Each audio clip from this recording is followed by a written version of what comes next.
Oi, gente! Sejam bem-vindos a mais um episódio do Boca Miúda. Oi, gente! Sejam bem-vindos a mais um episódio do Boca Miúda. E hoje a gente vai falar... A gente poderia falar se é namoro ou amizade, mas a gente vai falar se é network ou amizade. É network ou é amizade? Todo mundo já caiu nessa. Mas antes disso, a gente tem que explicar uma coisa. A gente queria pedir uma desculpa, enfim, pra todos vocês que estão aturando a gente até aqui, nesse quarto episódio. A gente teve uma dificuldade com os microfones. Enfim, a gente decidiu comprar esses microfones porque a gente falou, não, vamos investir, vamos fazer dar certo e tal. Fazer mesmo, com vontade. Só que o áudio não foi gravado e nenhum dos outros 3 episódios foi gravado com o áudio do microfone porque a gente simplesmente não sabia usar. Então, enfim, teve essa desvantagem aí, esse contratempo. Os microfones, eles estão aqui desde o primeiro dia, são os mesmos microfones. E aí eu tinha percebido que tinha uma coisa errada. Eu falei, cara, a gente não sabe configurar. Esse áudio tá estranho. Tá estranho, tá distante, né? E aí um amigo meu, Pluto, beijo pra você, Pluto, que ajudou muito a gente nisso. Ele também percebeu e veio falar, olha, não tá dando? Tem alguma coisa, pá. E aí a gente foi conversando, foi pesquisando, foi entendendo o que aconteceu. E eu entendi que o aplicativo que capta o vídeo do meu celular, ele não tava lendo os microfones. Então, a nossa voz nem sequer foi gravada no microfone. Tava sendo gravada pelo áudio... figuração, né? Era pelo objeto de cena. Pelo áudio da câmera do celular. Então, esses microfones foram cênicos até agora, mas hoje eles estão ligados como de uma diva pop que você gosta muito. E é isso. Obrigada, Pluto, por ajudar a gente nisso, né? Arrasou. Agora, eu instalei outro babado aqui pra gravar. Agora vai, gente. Tomara. A gente Agora tá aqui vai. prometendo, vai que não vai, né? Mas eu acho que vai. Mas agora o microfones ligados, atentos. Então, bora.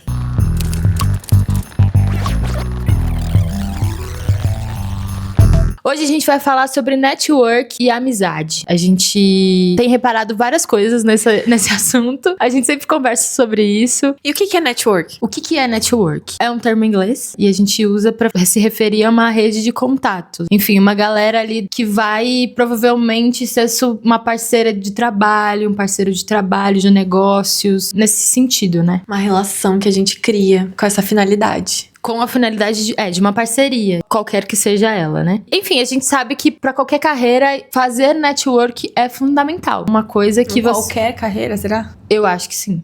Tudo bem. Supostamente. A gente aprendeu uma coisa com o Diva Depressão, que é o supostamente. E o a louca.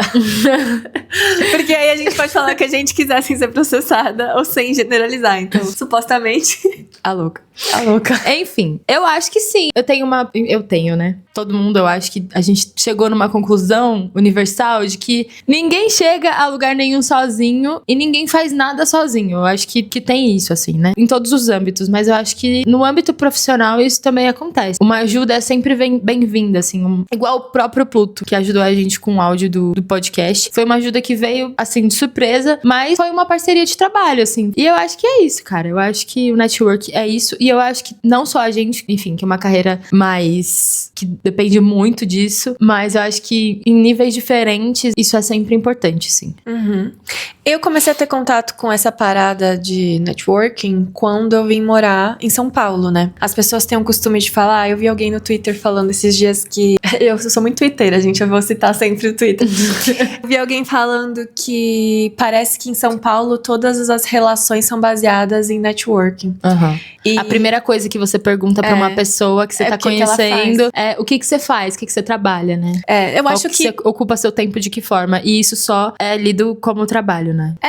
E eu acho... Interessante. Acho um exagero dizer que todas as relações em São Paulo são baseadas nisso, mas também acredito que aqui isso é realmente uma coisa relevante e importante, porque geralmente muita gente vem pra cá pra trabalhar. É uma cidade que a gente vem pra trabalhar, principalmente a gente da área artística, né? Não é que todas as relações elas são baseadas e consolidadas pelo trabalho ou pela parceria nesse sentido, mas aqui em São Paulo isso é realmente uma coisa a se levar em conta, né? Como a gente falou, é a primeira pergunta que se faz quando você vai conhecer alguém, quando alguém vai te conhecer, o que você trabalha? Você faz o quê? E isso sempre se referindo ao trabalho, nunca a um hobby ou outra coisa do tipo. E eu acho que isso faz muito sentido aqui, porque eu acho que eu considero São Paulo uma cidade de passagem pra muita gente. Aqui em São Paulo é muito comum a gente ter amigos de vários lugares. O meu melhor amigo é de Minas Gerais. Eu tenho a Alissa, que é de Maringá, do Paraná. Tem, tipo... não, lembra que a gente percebeu esses dias que a gente não tem quase nenhum amigo que nasceu aqui. Que a gente... Que foi criado aqui em São Paulo e tal. Todo mundo tá aqui, mas ninguém é daqui. Acho que São Paulo tem isso, ninguém é daqui. É raro você encontrar alguém que é daqui. A Maria Ribeiro e a Ingrid Guimarães já comentaram isso em entrevistas. Que elas supostamente... Dizem que supostamente no Rio de Janeiro as panelinhas são mais fechadas. E aqui em São Paulo, como todo mundo é forasteiro, o mercado ele é um pouco mais aberto pra você conseguir começar a construir uma carreira, começar a construir alguma coisa. É mais fácil você adentrar uma panela aqui em São Paulo do que no Rio de Janeiro, né?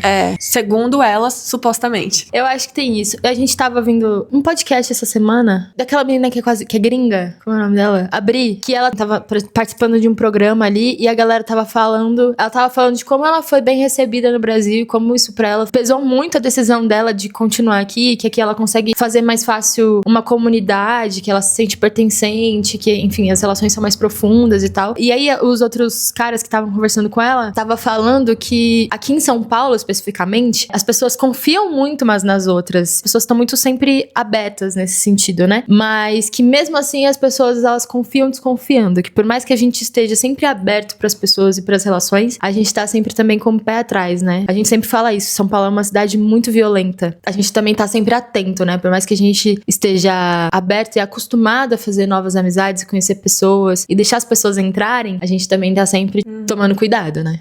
E aí entra aquela coisa de... Você já achou que tava fazendo um amigo?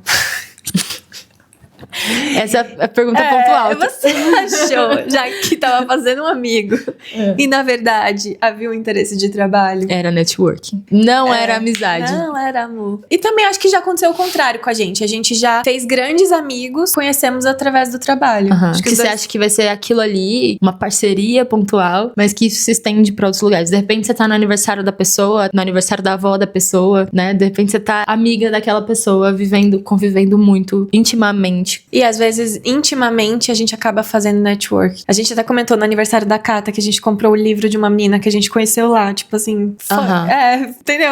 Ela trabalhando no rolê de alguma forma. Eu acho que uma coisa legal de pontuar nesse sentido e de pensar também, de questionar, se é uma amizade só pra trabalho, ela é uma amizade verdadeira? Ou se é uma amizade uma amizade mais segmentada? Também essa amizade, ela é verdadeira? Será que vale o investimento dessa parceria? Qual é o limite que a gente tem que colocar nessas parcerias e nessas amizades? E quando que a gente deixa as coisas se misturarem também? Algumas pessoas têm muita dificuldade de misturar as relações. Então, eu acho que isso não tem muito no Brasil. Mas se é uma amizade do trabalho, então é uma amizade do trabalho. Uma pessoa que você não vai conviver, que você não vai no aniversário dela, que você não vai tomar uma, não vai. Aí se é uma amizade da vida, então você não pode misturar o seu trabalho com aquilo porque vai estragar. O que você acha disso? Eu acho que tudo é possível dependendo de como você é, como cada pessoa lida com as coisas. Acho que não tem essa coisa da amizade ser verdadeira ou não. É uma coisa que... Você não acha que uma coisa anula a outra? Não, eu acho que elas podem super coexistir se você arrumar um jeito de equilibrar isso de alguma forma. A gente faz muito isso, a gente trabalha muito com os nossos amigos e a gente sabe a dor e a delícia que é trabalhar com os amigos. Tem horas que a intimidade te ajuda. Tem horas que atrapalha. E tem horas que te atrapalha. Tem que estar sempre atento nessa dosagem, assim, né? De saber o que e como equilibrar esses pratos, assim. Até porque as pessoas são diferentes, né? A gente tem uma dinâmica, a gente trabalha junto, a gente mora junto, a gente namora, então a gente tem essa dinâmica. Mas quando é com outras pessoas que, enfim, são muito diferentes, aí acho que já fica mais difícil, né? Eu acho que quando as pessoas têm intimidade com você, eu não sei explicar. Quando as pessoas não se conhecem muito bem e vão trabalhar, existem várias barreiras ali, né? Você tem que se mostrar um pouco mais... Profissional? Responsável? Não sei. Você cria uma máscara social que às vezes trabalhando com seu amigo, você se sente mais à vontade de deixar de lado. Isso pode ser prejudicial. Tá meio que se policiando pra essas coisas. Tem gente também que lida diferente, né? Tipo, profissional tem os seus princípios e aí na intimidade, na amizade já tem outros princípios, assim, da relação. Que é legal também isso, né? Quando a gente começa a entender esses lugares das outras pessoas, assim, eu acho sempre muito interessante de ver. E eu não sei se uma pessoa que eu vejo estritamente no trabalho, se eu considero meu amigo. Eu acho que eu considero um colega de trabalho. Sim. Ou então então é que eu vi esses dias acho que a entrevista da Anitta, que ela falou que hoje em dia no lado pessoal dela, ela separa as relações, tipo, essa pessoa aqui é pra sair, essa pessoa aqui é pra viajar, meditar, e ela vai organizando do jeitão dela. E acho que cada um vai encontrando o seu jeito ali de socializar a sua maneira. Mas acho que tem amigos também que a gente entende que é dali, é daquele momento. Às vezes eu tô fazendo um trabalho no teatro com aquela pessoa, e aí depois ela vai viver outras coisas, vai fazer outra peça, vai morar no Rio de Janeiro, não sei o que lá, depois... E de repente você tá muito íntima daquela pessoa e daqui a pouco ela é meio estranha, é uma relação estranha. Ela some. Não, e às vezes a pessoa some. Isso acontece no mundo artístico. Pô, o fulaninho pegou uma temporada lá no Rio e foi embora. E você tava com ele numa temporada aqui em São Paulo convivendo como se fossem irmãos. E aí ele some. Aí daqui a pouco o fulaninho volta e fala: caraca, fulaninho! E aí, meu?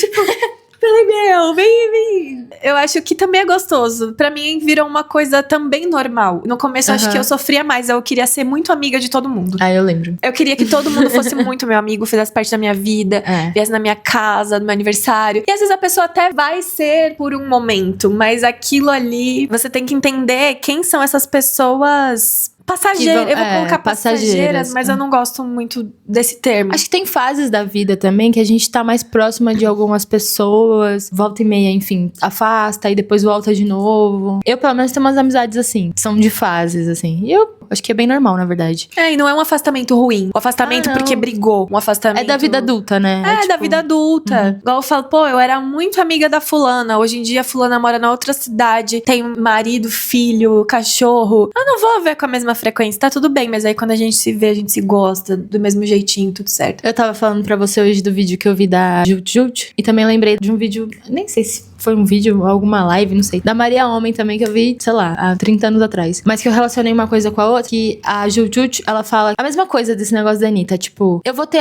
o amigo pra jogar o xadrez, jogar um buraquinho, e aí eu vou ter um amigo pra viajar, que já não é um amigo do buraquinho do xadrez, que o amigo pra viajar tem que ter essa convivência. E aí é injusto também a gente querer que uma pessoa atenda todas as nossas necessidades, né? E aí a Maria Homem já coloca isso num relacionamento, porque ela tá defendendo também uma coisa da não monogamia, né? Acho que é. Não sei, não vi essa. Não sei, não lembro, supostamente.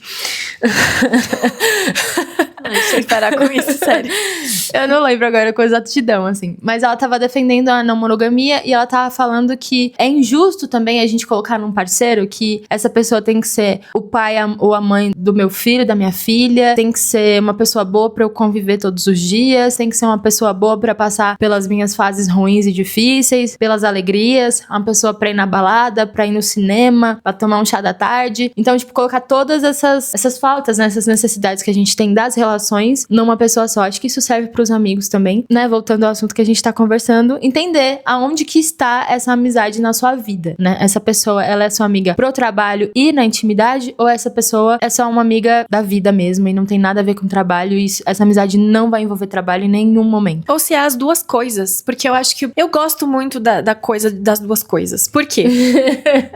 Porque a gente trabalha muito assim. A gente trabalha muito assim. Tem uma coisa...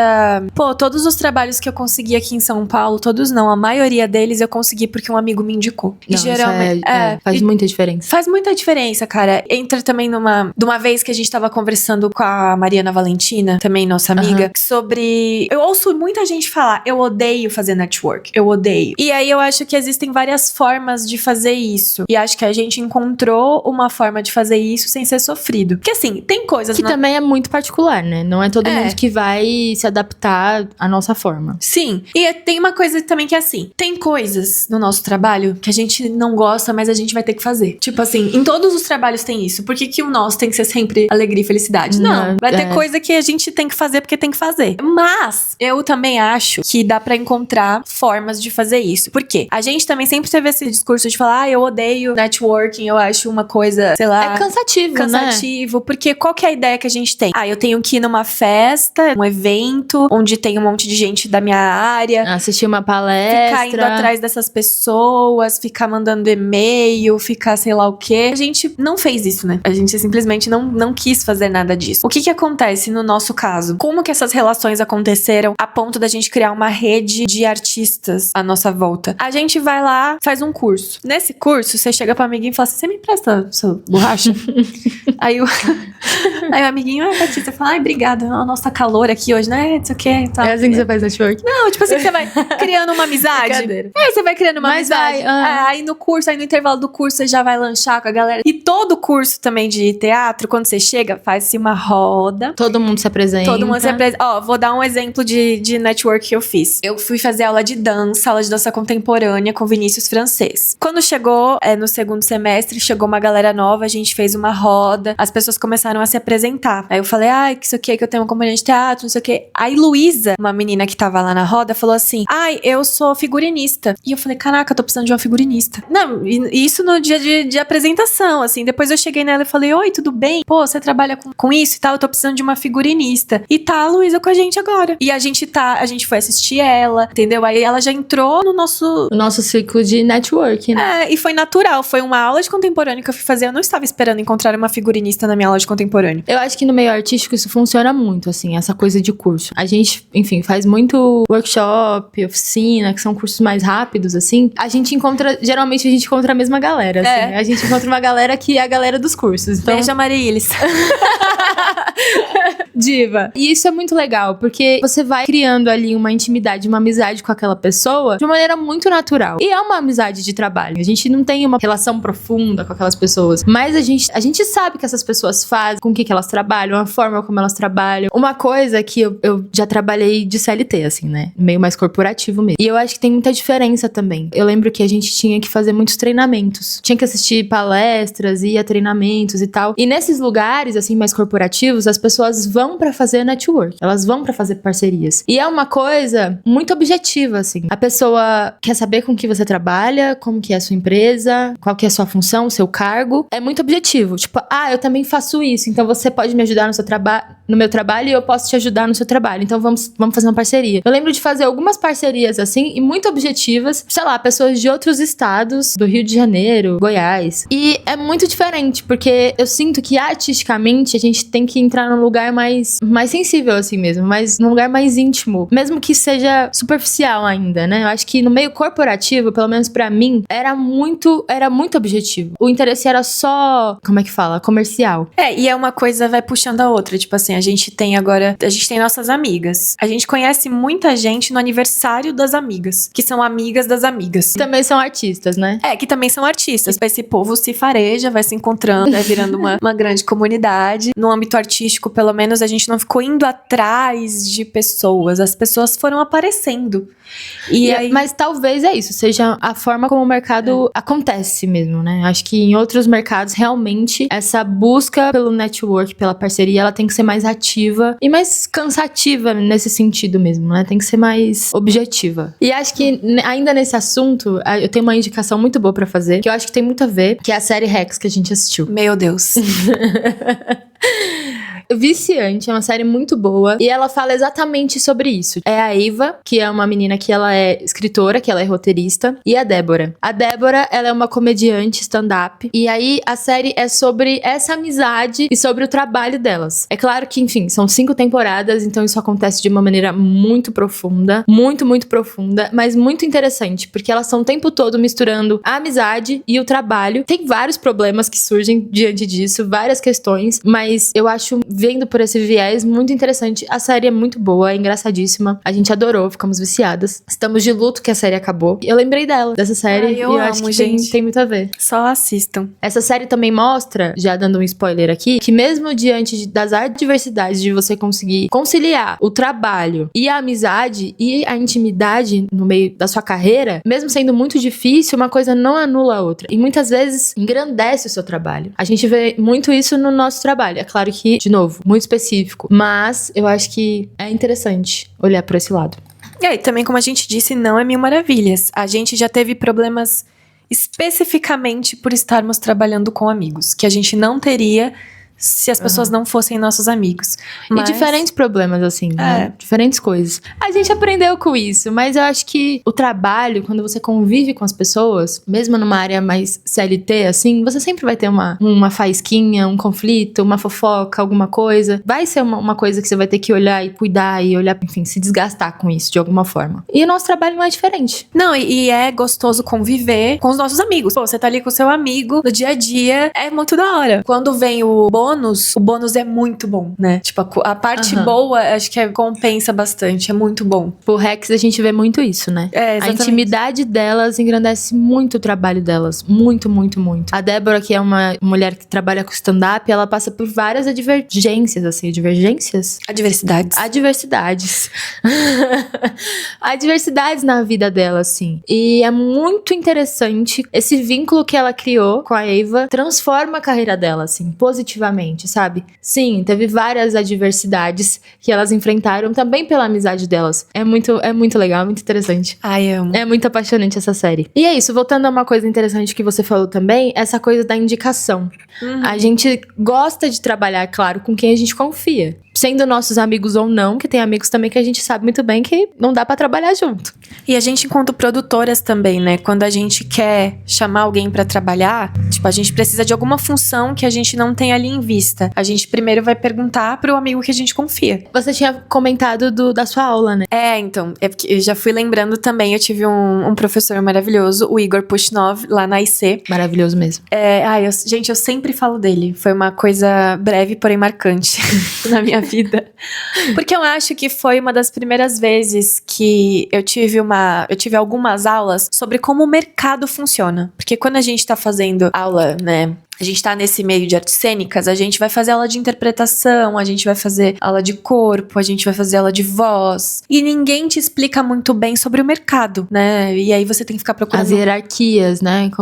Como as coisas funcionam. E o Igor, ele me marcou muito nesse sentido, a cuidar das suas finanças, porque a gente ganha dinheiro de uma forma independente e como a gente... Instável também, né? Como que a gente cria uma hora tá muito bem, outra hora tá mais ou menos. E aí o Igor ensinou como ter uma organização nesse sentido. Enfim, foi um professor que me marcou bastante. E eu lembro de uma aula dele que ele falou assim, acho que foi uma das primeiras: qual é o primeiro lugar que um produtor de elenco procura um ator? E aí a gente, sei lá onde, começou a falar, agência, elenco digital. Aí ele pegou e fez assim, ó,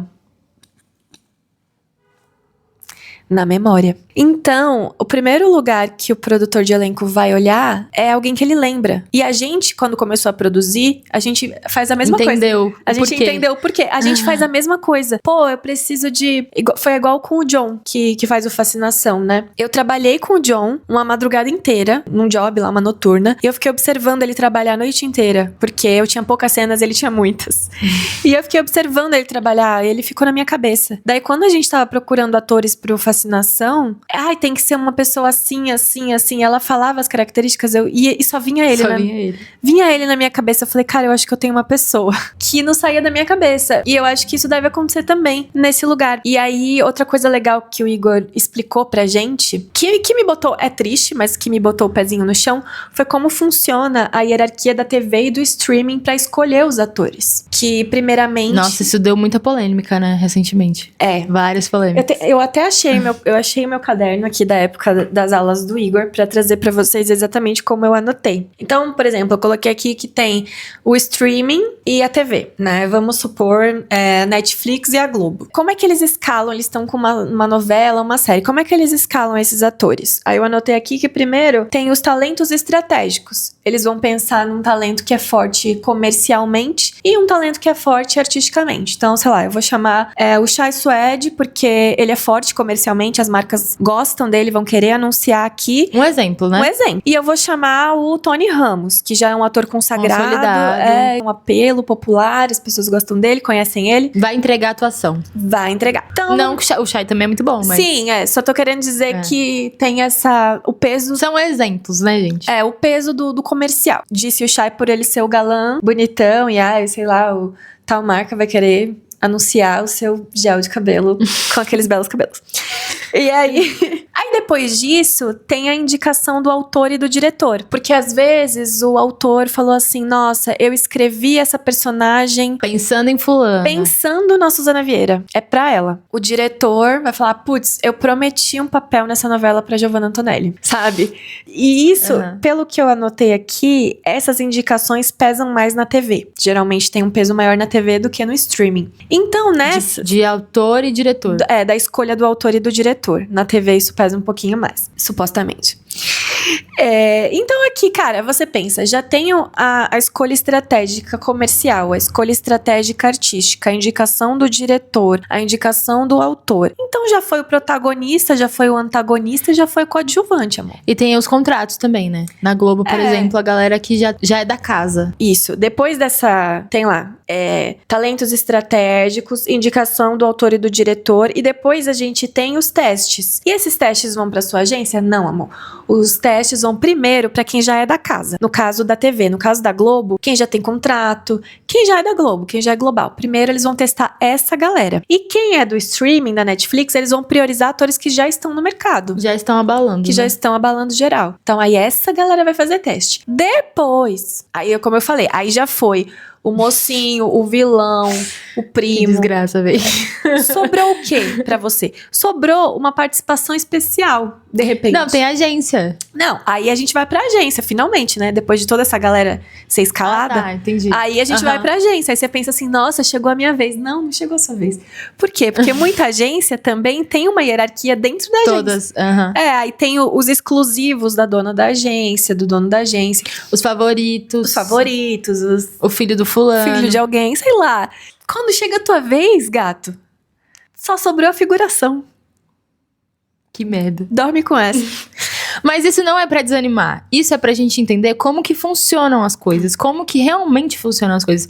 Porque também acho que às vezes a gente se frustra muito na expectativa de conseguir um protagonista, um papel, fazendo teste, fazendo, sei lá. E não é assim que o mercado funciona. Então não tem como você conseguir chegar em tal lugar, em tal cargo, em tal papel, trilhando um caminho que você... Na nossa cabeça a gente trilha isso. Que assistindo o mercado de fora, a gente enxerga algumas coisas que não são assim. Que a gente não imagina como que realmente funciona essa escalação de atores, por exemplo. Então é isso, não é pra desanimar, gente, mas é porque a gente precisa ter consciência, a gente precisa saber como que funciona o mercado que a gente trabalha. E aí também uma coisa que o Igor me falou na época foi como funcionava o mercado de teatro musical, porque eu tava reclamando assim, eu falava assim, nossa, mas dizem que é uma panelinha. E aí ele falou assim, cara, você já parou pra pensar que envolve muito dinheiro? O cara compra um musical lá não sei da onde, vamos falar de um gringo, mas pegou, comprou da Broadway. Comprou um musical da Broadway, investiu muita grana, conseguiu captação, marcas envolvidas, marcas grandes envolvidas. Ele tem 2 meses pra montar. Ele não pode errar. Não pode arriscar. Ele não pode arriscar. Ele não pode arriscar porque é muito dinheiro envolvido. Então ele vai chamar alguém que, primeiro, entrega assim, em 2 meses, vai saber cantar, dançar, atuar muito bem em todas as coisas. E uma coisa que pesa também é se essa pessoa é legal de trabalhar, tá? Se essa pessoa vale a pena trabalhar e conviver, isso também pesa. Quando a gente passou a trabalhar também mais, né, na produção, a gente entendeu que isso faz muita diferença. Então, se o cara é um bom profissional, no sentido total, no sentido de entregar... De conviver. De profissionalismo, de não atrasar, porque envolve muito dinheiro. Não pode chamar um cara que chega atrasado no ensaio. É por isso que você vai ver em muitos musicais sempre as mesmas pessoas atuando. Porque eles já sabem que aquela pessoa funciona, que aquela pessoa entrega. Isso justifica em partes, né? A gente sabe que deveriam existir mais portas abertas, que as pessoas, enfim, deveriam ter mais oportunidades. Mas vendo por esse lado também, eles não podem perder dinheiro. Eles não podem, sei lá, fazer uma peça e não vender ingresso. Então eles vão chamar o fulaninho que já fez 365 musicais, porque essa pessoa vai entregar. E vai chamar público. E vai chamar principalmente, que eles têm que retribuir o investimento. Mas não, a gente não tá falando isso porque a gente concorda com tudo isso. A gente tá falando isso porque é como funciona também na prática. Quando começa a envolver marca, quando começa a envolver captação de recurso, e aí tem que ter visibilidade, uma coisa retroalimenta a outra. Então, a gente começou o episódio falando que é fácil entrar no mercado de São Paulo, agora a gente tá te dizendo por que é difícil entrar no mercado de São Paulo. Porque é isso. Ai, o que a gente faz então? Se mata? Vai embora? Não, a gente, cara, tenta se aprimorar, é o que eu diria, né? Tentar se aprimorar o máximo possível nas suas habilidades e ir construindo sua própria comunidade e seu jeito de estar em movimento. É isso, a gente tem que ser visto, né? Como a gente tem que ser visto, aí vem a criatividade. Aí você monta um podcast. Mas eu acho que tem várias. É um assunto muito complexo e a gente entrou agora na casa de marimbondos, porque é muito complexo. Enfim, depende de muita coisa. A gente sabe dessas questões todas, de fazerem testes e de serem as mesmas pessoas trabalhando. Pô, se você sabe que você vai chamar o fulano porque já fez 365 musicais, então não faça testes, entendeu? Só chama o fulano. Só chama o fulano, é mais bonito. Mas a gente sabe que o mercado não é assim. A gente sabe que o mercado também é muito injusto de várias formas, né? E é isso, mas a gente saber como funciona, na verdade, vai ajudar a gente. Não é só não se iludir com algumas coisas, mas também é ter o pezinho no chão. Falar, não, eu não posso caminhar por aqui porque vai ser incansável e eu não vou chegar lá. Então eu vou fazer de outro jeito, eu vou fazer de outra forma. Aí também não é uma coisa desmotivando as pessoas de fazer teste, tá? Façam testes, né? Se aparecer, se o teste chegar até você, faça bem feito. Porque existem as exceções, existem projetos onde realmente precisam de gente nova, querem gente nova. Priorizam gente nova. Outra coisa também é você conseguir criar a sua panela. Enfim, de fazer o seu corre, a sua galerinha, de trabalhar com seus amigos, que é o que a gente faz. E isso também é uma vertente, né? É uma saída. É um jeito de tentar sobreviver. Então, e aí? É amizade ou é network? Cara, eu acho que é amizade e é network. É os dois. É os dois. E tá tudo bem. Pra gente é os dois. Né? A gente sempre vai gostar de ser indicado pra algum trabalho. E a gente também sempre vai gostar de ter a oportunidade de indicar os nossos amigos pra um trabalho legal. Então, enfim, essa corrente que une a gente, que une as forças. O famoso tamo junto. O famoso tamo junto. A gente falou de várias coisas aqui que, com certeza, enfim, ajudaram a gente a entender como que funciona o mercado e que a gente acha que pode ajudar vocês também. Então, entender aonde que você vai fazer esse network, como, porque é de uma maneira mais objetiva? Ah, não, vou fazer de uma maneira mais natural. Então, eu vou me comprometer a estar em todos os aniversários dos meus amigos, por exemplo. Acho importante pontuar que a gente não sabe de tudo. A gente não tá aqui falando... A gente não é super estabelecida no mercado. A gente tá encontrando o nosso caminho. E aí...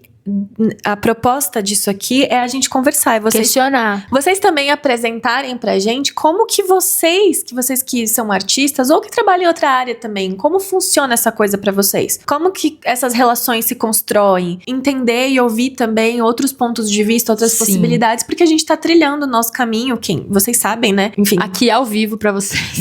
Ao vivão. Provavelmente só tem nossa família e nossos amigos assistindo, mas é assim que começa, entendeu? Então, gente, coisas que a gente aprendeu nesse episódio de hoje. Que network nem sempre é sobre você conseguir conquistar o maior número de pessoas, de você, enfim, conhecer muita gente, não é sobre isso, mas é sobre você construir boas relações. Relações essas que vão lembrar de você. Acho que dá pra gente trabalhar com as pessoas e ainda assim criar uma relação verdadeira, mas também nem toda relação de amizade precisa virar trabalho. Cara, isso é muito bom. Mas, gente, a gente tá sempre trabalhando com pessoas. Então, tem essas complexidades aí, né? As pessoas têm que lembrar da gente e a gente tem que construir boas relações. É isso? É isso. Tá, então a gente falou como que funciona o network, em que lugares da nossa amizade a gente pode aplicar esse network, que tem sim as dificuldades, mas também tem muitos benefícios da gente ser amigo dos nossos parceiros de trabalho e parceiras de trabalho também. Assista a Rex. Que mais? E se você gostou dos nossos looks? Ah, é verdade, gente. Compre na nossa loja. Compre na nossa loja. Ouça os outros episódios. A partir de agora a gente tá com áudio da hora. E isso. Assistam nossos espetáculos. Assista nossos espetáculos e entenda como que funciona o mercado que você trabalha. O que você já entendeu no mercado que você trabalha, que é interessante outras pessoas saberem? Contem aí pra gente nos comentários, que eu quero saber, tá? Eu sou muito curiosa, adoro ver essas coisas. E vamos ser amigo. E vamos ser amigos. Se você tiver alguma outra série também que fale sobre esse assunto, deixa aí pra galera ler, porque é sempre muito legal, uma série da hora, entendeu? Sim. Um beijo, gente. Um beijo, gente. Até o próximo episódio com um áudio maravilhoso.